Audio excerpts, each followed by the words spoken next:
Hola, it's Joe Pardavila, and I've often said that 2020 has been a lot. And today I'm joined by the founder of Resilient at Work, a consultancy that helps organizations address the behaviors that contribute to workplace conflict, high stress, and bias. Her name is Phillis Morgan. Hey there, Phillis. Hi, Joe. How are you? I'm great. And so living in 2020, your organization can prove to be pretty vital because you handle conflict, stress, and bias. How long have you been doing this? Because it couldn't be any more timely. Yeah, that sort of captures all of the sort of the main experiences that folks are having today. We've been in business for about 3 years now. We are continuing to grow and very happy with the growth that we are seeing because plenty of people are experiencing, challenges in these areas, right? And I'm speaking to you, of course, during the time of the pandemic.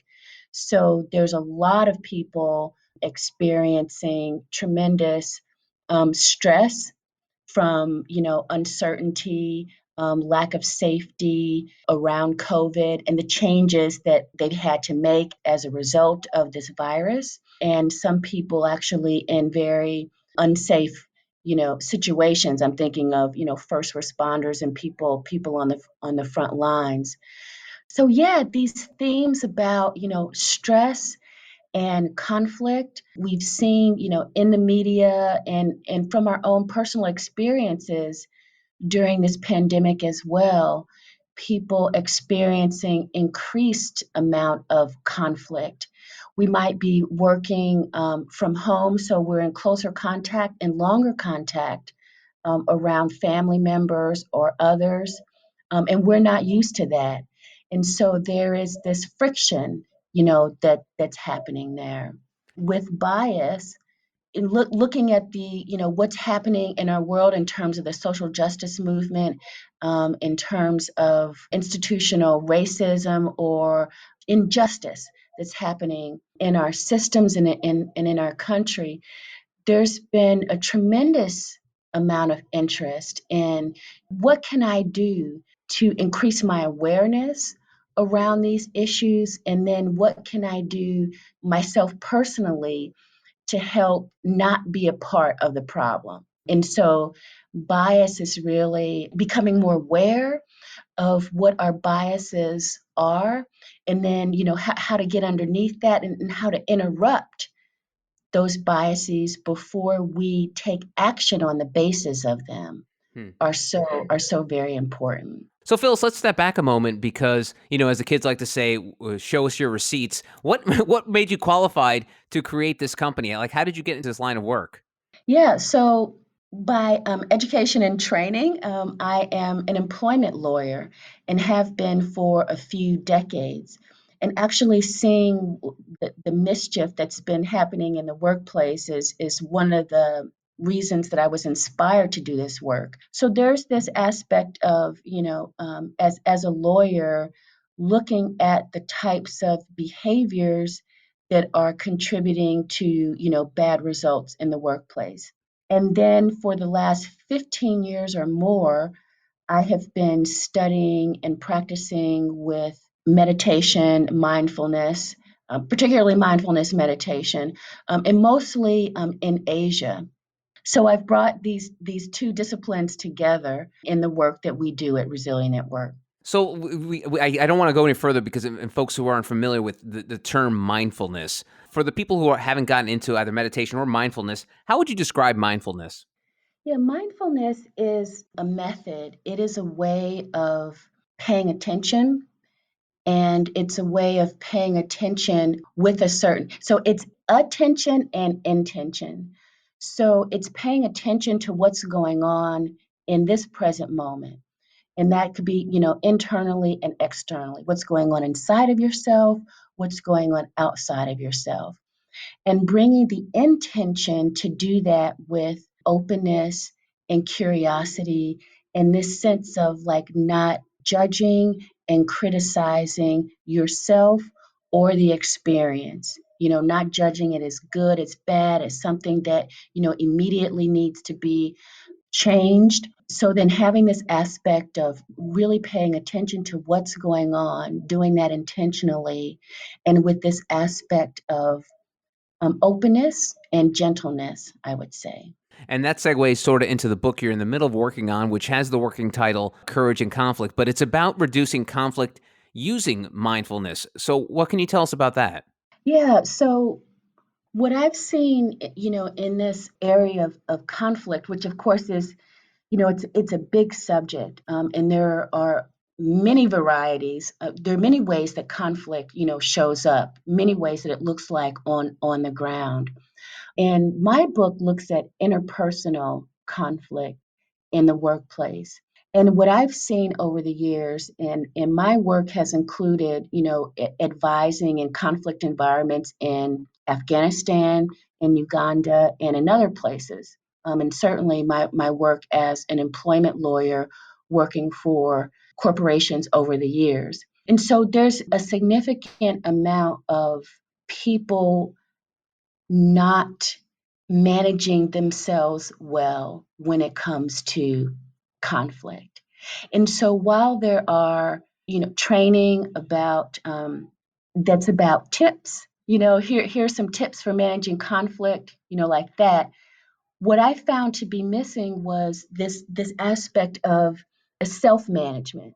A lot of managers, a lot of leaders in organizations now, they avoid conflict because it's scary. They might feel like I don't know what to do in this conflict, or they might feel like what they do might not be helpful, right? And so there's a tremendous amount of avoidance of conflict, in the first place. Like I'm just not going to deal with it. I'm going to pretend like it doesn't exist. And then there are these other aspects of, people feeling like, they're emotionally like out of control in conflict.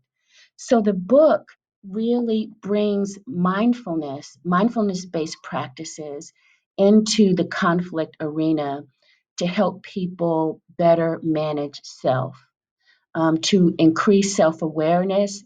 Hey, what's going on with this conflict in the first place? What's going on inside myself?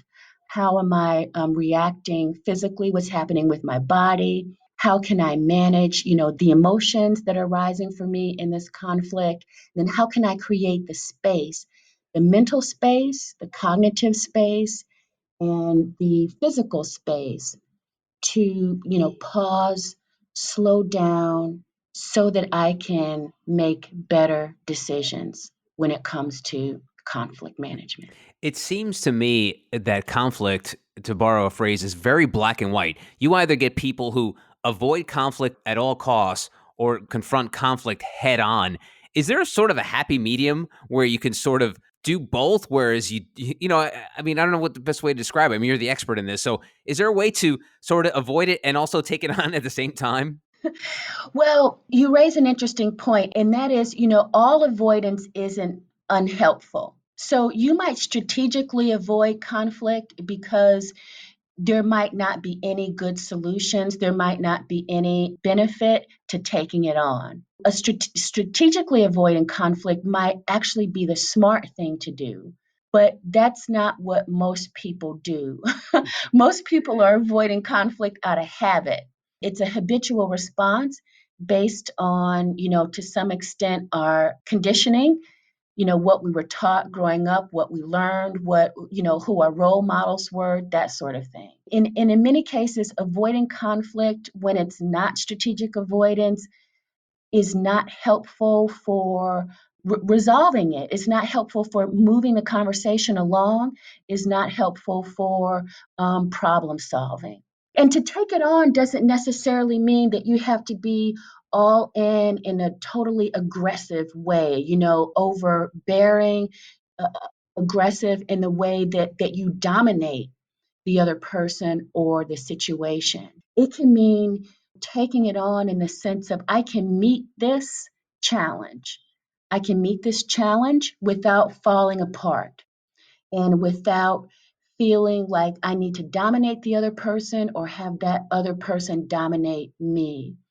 I can meet this challenge with some equanimity and bring some wisdom to it. And so that's what I teach in the book. It seems to me that it all comes down to strategy. Just jumping off what you said, the fact that you can strategically avoid a conflict, but also you can also take on a conflict strategically. It's all about just how you're handling the actual issue at hand. And so my twist on that would be in intentionality, and which is a hallmark of mindfulness. And so by that I mean it is having a present awareness of your intention. And so part of that intentionality then is like, what's my strategy going to be for dealing with whatever it is that's in front of me?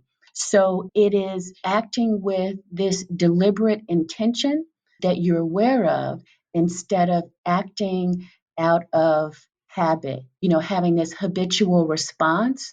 Many of your listeners perhaps know about what's been termed amygdala hijack or the fight or flight response, right? Yeah. And so when we feel threatened, we have our body like immediately generates this response. And it's a physiological response, and it also affects, our cognitive functioning, the way we are thinking at the moment, which tends to like close down.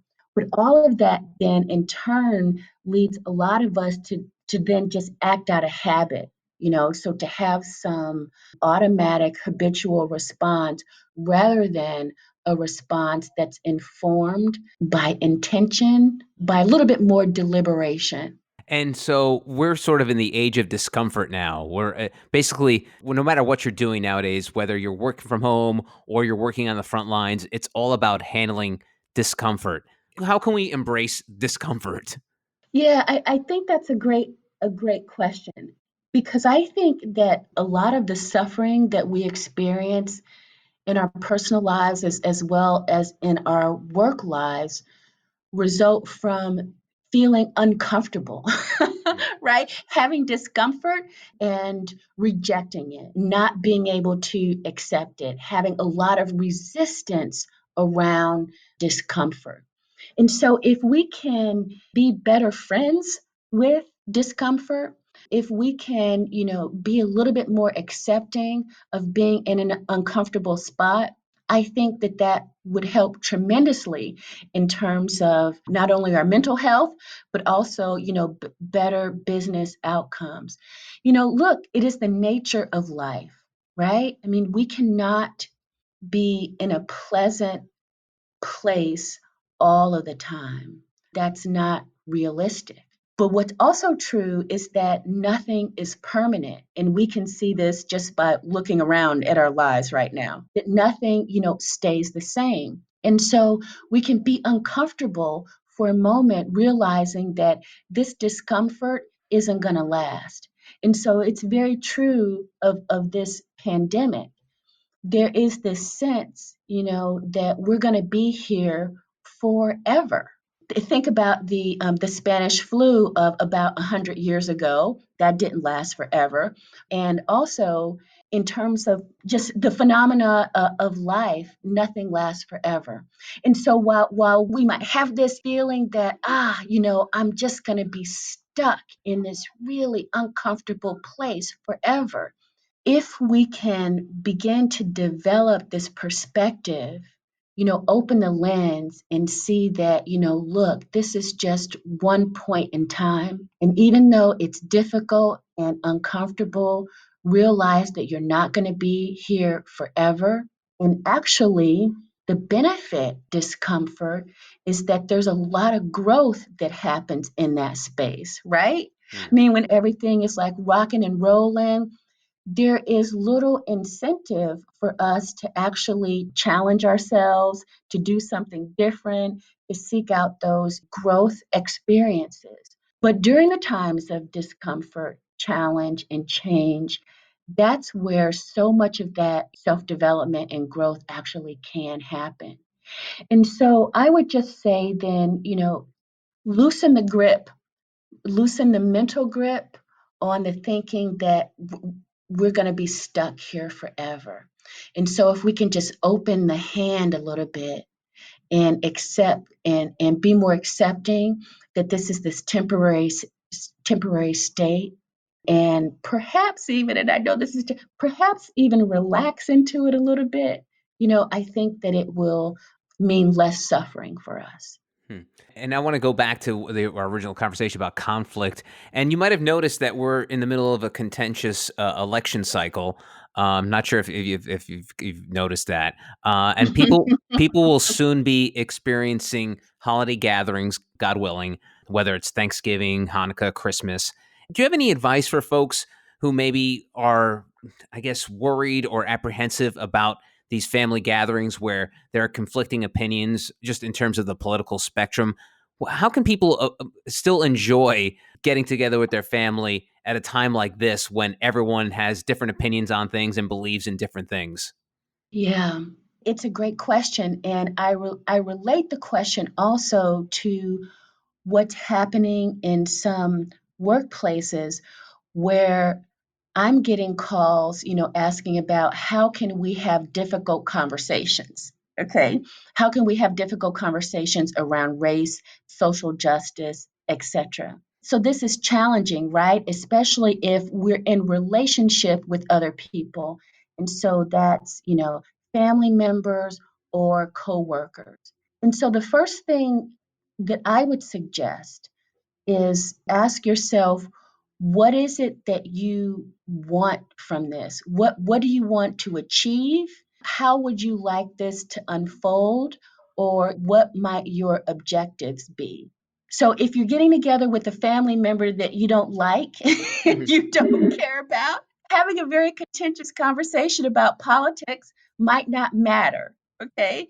Because maybe you're on poor terms with that family member anyway. But if what you're trying to do is to, help establish connection, closeness, warmth, friendliness, with your family members, which is like really important these days, right? As we've been in lockdown for so long, and many people are experiencing a sense of like loss and grief from being parted from their loved ones, being parted from the people that they've been close to.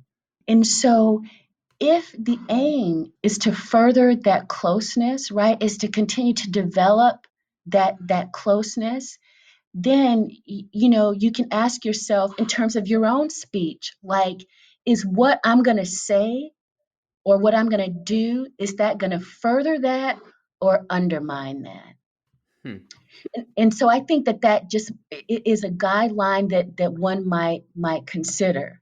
So that's something that you yourself can control about your own actions, right? Like, what's my intention here? Okay. And how might this enhance this relationship or undermine, bring me further apart from my family members? That's really, really important. It's a practice that I myself practice as well with my family and with colleagues.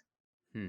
And so, Phyllis, with your book and your work, how does it feel to do what you're doing during this time? Does it sometimes feel overwhelming because, pre 2020, you had your usual crap that happens in an office or within a workplace, but now you have all that crap mixed into a vat of acid with a pandemic and social unrest. Tell us what it's like to be you in this situation. It's an interesting time, Joe, for sure, right? It's an interesting time. Sometimes it does, for me and my team, feel a little overwhelming because the levels of distress are so high. So many people are feeling distress. And the source of the distress is different, yes. But it's also to say that people weren't feeling distress before this pandemic. The changes that are happening, in the workplace, for example, are tremendous and they're happening at such a fast pace. And so that pace and the amount of change that people are experiencing, that's been also difficult for people to adjust to manage, to weather, even before this pandemic. But yeah, but with the pandemic, it definitely, feels like it's on steroids. And so I find myself I'm doing a lot more meditating. And I already had a strong meditation practice, but I'm finding that in times of increased challenge, it requires even more of this taking these spaces, pauses to slow down, to tune in, to be intentional about what it is that I want to do and the information that I'm taking in. And I think that that's a good lesson for everyone, actually. I call it controlling the sense doors, because a fair amount of what's contributing to people feeling so distressed is paying a lot of attention to what's happening in the news cycles. We're getting a lot of information and it's sort of constant and it's mostly negative. So, first of all, there's no balance there. We're not balancing this tremendous amount of negative information with nearly as much positive information. And there's plenty of positive stuff that's happening out there in the world, but it takes us a little bit more effort to seek it out and identify it.